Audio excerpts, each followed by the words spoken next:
Sarah Pochin does something very useful for Reform, actually. And I didn't think I'd be saying this 2 days ago. But the fact that they sort of keep letting her go out there.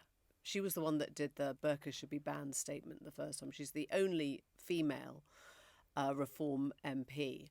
And she sort of gets out there, says something pretty ludicrous, which Reform then carefully distances themselves from. In other words, oh, she might say that, but that's not where the party is. The party is here. The party is, I think Farage is very aware that he doesn't want to be sort of in the burqa chat. He doesn't want to be in the racist chat. He doesn't want to be sort of in the outliers chat. He wants to try and make Reform look as if it's mainstream.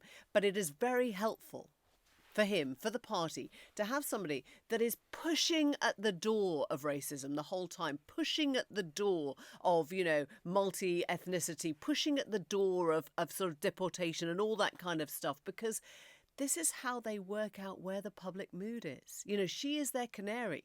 She's sent out, or she leaps out, and she goes much further than Reform would ever do on the day.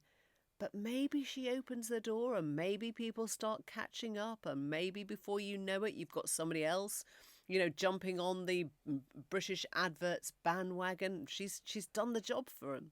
Yeah, it's a really interesting argument, and you can work it through and see how that happens.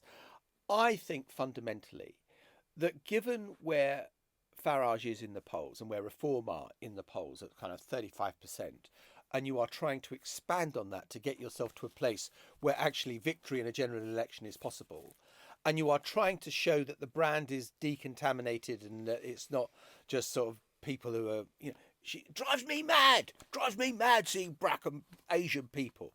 I mean, that is not where Reform wants to be.